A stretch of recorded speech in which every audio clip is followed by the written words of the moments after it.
Hey folks, Thursday was the top 8 results show on season 12 of American Idol. Devin Velez was finally eliminated on his third trip to the bottom 3, which was surprising to absolutely no one.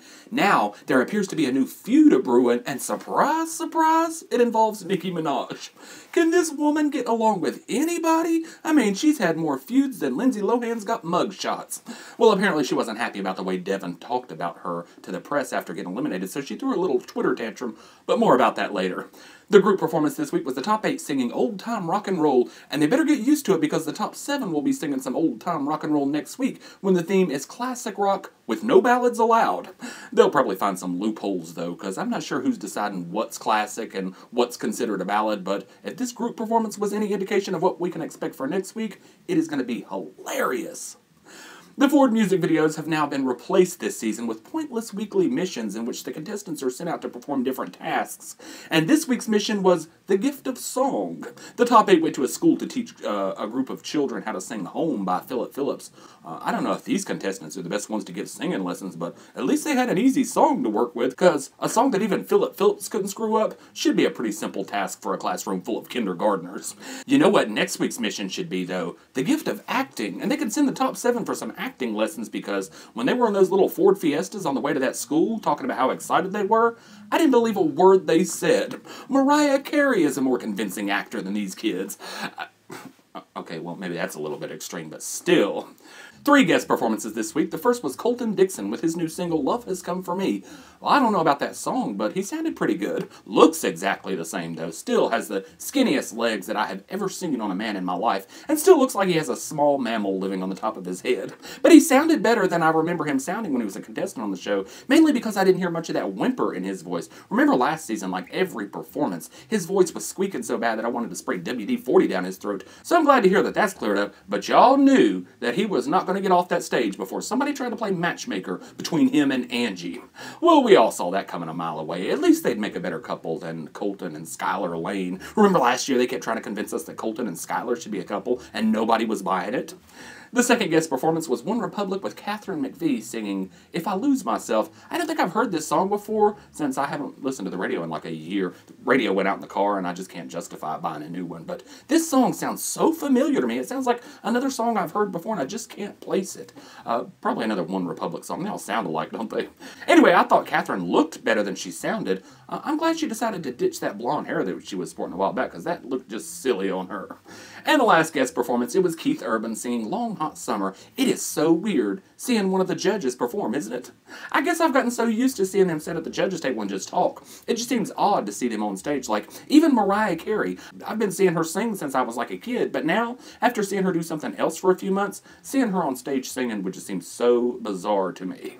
I don't know, maybe it's just me. Speaking of Mariah, though, she was holding up a piece of paper that said #1 Keith fan while he was performing. Yeah, right. Raise your hand if you believe that Mariah Carey had ever even heard of Keith Urban before they were judges together. Everybody knows that the only music that Mariah Carey listens to is Mariah Carey. Anyway, on to the results. All the girls are safe in no particular order. Jimmy thinks that Kree's top end will take her a long way, possibly even to the finale. He's talking about her voice, by the way, not her breasts. Aretha Franklin called and left a message telling Kree that she enjoyed her performance. I guess Smokey Robinson did call in that favor after all. When Ryan told Kree to look at the screen, though, I was expecting to see a video, but nope, it was just a phone call. I think it's because I don't think the Queen of Soul is too fond of modern technology. Well, no, she doesn't like air conditioners. And I'm not even sure if she has a bank account, because I read when she does a concert, she accepts cash payments only. They have to give Aretha a big old briefcase full of cash before she'll sing. I bet she sits there and counts it, too. Somebody must have burnt her with a bad check one time. Anyways, Jimmy said that every contestant could benefit from watching Candice's performance if I heard it through the grapevine, because she was natural and not trying to be anyone else besides who she is. Then why would the others benefit from watching her? Does he think that they should be who they are by imitating Candice? I don't know. Jimmy loved Janelle's solo performance on Wednesday. He said that he would put it on her album, but he didn't like her duet with Kree because she doesn't harmonize very well. Well, when Janelle was declared safe, Kree apparently jumped for joy and then fell and busted her behind. The cameras didn't catch it, though. It's them deadly shoes they got them girls wearing.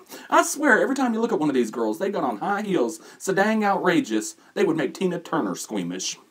Angie's performance on Wednesday night had Jimmy thinking that contestants shouldn't be allowed to pick their own songs. I don't agree with that at all. Having songs picked for them would leave too much room for sabotage. At least when they pick their own songs, we know it's them that screwed up. Jimmy thought that Amber was great, and he said that he'd be willing to bet anything that she wouldn't be in the bottom 3 this week. I bet he wouldn't be willing to bet his fortune. I hear he's like a billionaire. I'm pretty sure he probably already knew the results anyway, though. So that means the bottom 3 were the remaining guys. Burnell was the first one sent back to safety. Jimmy was impressed with Burnell's transformation since the auditions. Well, I don't know what he's talking about. I mean, there's the physical transformation since he lost weight, but we all knew about that 6 weeks ago. Performance-wise, he hasn't had much growth or transformation at all, so that's why he was in the bottom 3. And then, of course, we had Lazaro. First off, that was the most hilarious shirt I have ever seen in my life. It looked like he got pooped on by a rainforest. I don't know what he was thinking coming out there in a shirt like that. He looked more like a parrot salesman than a pop star. Anyway, when Jimmy was talking about the boys' group performance on Wednesday, he said there's a new boy band in town, and it's called Wrong Direction. And he said that 1 or 2 of the guys weren't prepared. I'm not sure why it's so hard for them to say that Lazaro was not prepared. Jimmy and the judges treated it like a group failure instead of what it was, one guy bringing the group down. They sure didn't have a problem telling Janelle that she was the weakest link in her duet with Kree, so I'm not sure why they're treating Lazaro differently, but whatever. This is his first trip to the bottom 3, though, but it's pretty obvious that his time on the show is drawing to an end. And so, of course, the person with the lowest number of votes was Devin Velez. Jimmy said that Devin did a good job on Wednesday, but that compared to everyone else, he came up short. Well, not compared to Lazaro, of course, but Jimmy never said that. But Jimmy did think that Lazaro was going home, and he definitely came up short in the votes.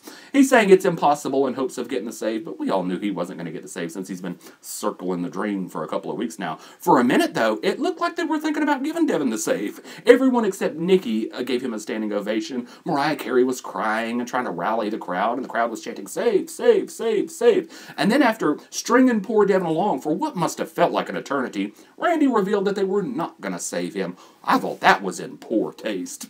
Even Ryan Seacrest seemed to be disgusted with the judges, not because they didn't save him, but the way they dragged it out was just all wrong. They didn't have to drag it out like that.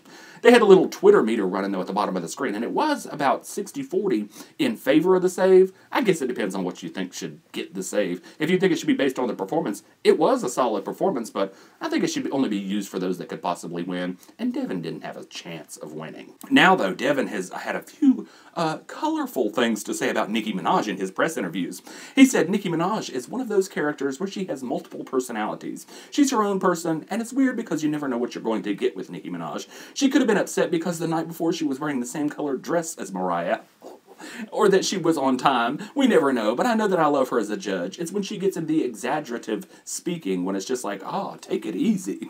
And I have to agree with him with all that. Now, so many people, it's refreshing to see somebody speak the truth in these interviews because so many people, oh, it was an amazing experience and they had an amazing time on the show and all the judges were amazing and the tour is going to be amazing and they're going to put together an amazing album so they can win their amazing Grammys and everything's just amazing. So it's nice to hear a little bit of truth. And then he said, I agree with the first half of her critique, but when she went crazy, like when she was get off the stage, blah, blah, blah, and it's just like, whoa, Miss Minaj, I need you to calm down, please. We're still human and we still have feelings. She doesn't care sometimes. So he didn't say anything too bad. Well, then she got on Twitter and said that he should simply be gracious and send the judges some flowers and a card because the save is bullshit, and if Curtis didn't get it, none of them are going to get it, among some other things. And then he went back on Twitter and said, the moment an adult stoops down to the 3rd grade level, LOL, grow up, hun, I've got songs to write. Well, eventually he deleted that tweet, but I thought the whole thing was hilarious. And I got to agree with Devin because, I don't know, he didn't really say anything that bad about her, and he didn't say anything bad about her not saving him. She just takes everything the wrong way, and she wants to turn anything into a feud. Nicki loves to fight, and she always has to be right. That's the biggest problem with her. She's nobody else is right, and she gets too easily upset. I think she would be a good judge if she would just be consistent, but sometimes she likes the damnedest things, and when she decides that she's right, well, she's just not even going to listen to anybody else's opinion. And so, I thought it was hilarious, though. Some people believe that Devin shouldn't have said anything bad about her because he might be burning bridges, but he's not burning bridges talking smack about Nicki Minaj. If he were talking smack about Jimmy Iovine or somebody like that, then maybe. But if anybody is ever going to sign him to a label, that's not going to be decided based on what he said about Nicki Minaj. She is never going to be a bridge on his path to success anymore. But Nicki has said, so I don't know if Nicki is going to hold out on the save or not, but she has said that she wants an all-girl top 5, so maybe she'll save a girl and not a guy, or maybe she'll just sit on that save because she's still so mad that they didn't save Curtis. I figured she might end up being petty like that. So anyway, leave me a comment. Let me know what you thought about the show. Come be my Facebook friend, subscribe to my YouTube channel, and I'll see you folks next week.